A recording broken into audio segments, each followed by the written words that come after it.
அதாவது இன்னைக்கு எங்களுடைய நிர்வாகிகள் போகும்பொழுது அது அவர்களுக்கு மிக அதிக அளவில் அவர்களுக்கு வரவேற்பு கிடைத்தது.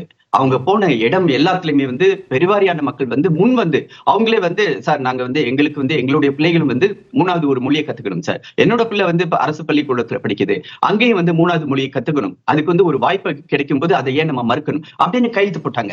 ஆக இது மக்களிடம் நாங்கள் எடுத்து சென்றிருக்கிறோம். இதற்கு எங்களுக்கு சரியான அளவுக்கு எங்களுக்கு ஆதரவு கிடைக்கும் என்றால எந்த ஒரு ஐயப்பாடும் கிடையாது. ஆனா அதுல தோழர் அவர்கள் சொன்னதுல நான் குறிப்பிட்டு பேசிக்கிட்டு இருக்கும்போது வாய்ஸ் கட் ஆச்சு.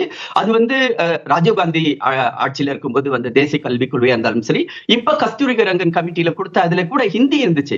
ஆனால் முதல்ல நம்மளுடைய பிரதமர் ஹிந்தின்ற வார்த்தை இருக்கக்கூடாது, ஹிந்தியை பத்தி நம்ம மென்ஷன் பண்ணக்கூடாது, நம்மளுடைய தாய்மொழின்ற வார்த்தையை அதுல கொண்டு வரணும்ன்றதுக்காக தான் பேராகிராஃப் 4.11 அவர் திருத்தினார். அவரே இன்வால்வ் பண்ணி திருத்தினார். நம்மளுடைய நண்பர் ராஜீவ்காந்தி சொன்னார், ஒரு பிரதமருக்கு ஹிந்தி தெரிய வேண்டிய அவசியமா அப்படின்னு. அவருக்கு ஒரு சின்ன உதாரணம் மட்டும் சொல்றேன். நம்மளுடைய தமிழ்நாட்டை சேர்ந்த மூதறிஞர் டாக்டர் கலைஞர் 1996 சார் எல்லாமே ஸ்வீப் பண்ணி எலெக்ஷன் வின் பண்ணி நிக்கிறாங்க. ஆனா அவருடைய அந்த வாய்ப்பு, ஒரு பிரதமராக இருக்கக்கூடிய வாய்ப்பு எதனால தட்டி போச்சுன்றது அவர் கொஞ்சம் ரிவைண்ட் பண்ணா தெரியும். சப்போஸ் கலைஞருக்கு ஹிந்தி தெரிஞ்சிருந்தா இன்னைக்கு அவர் பிரதமரா இருந்திருப்பார். இது அந்த ஆன் ரெக்கார்ட். இது நான் சொல்லல, பேப்பர்ல ரெக்கார்ட் ஆனது சொல்றேன்.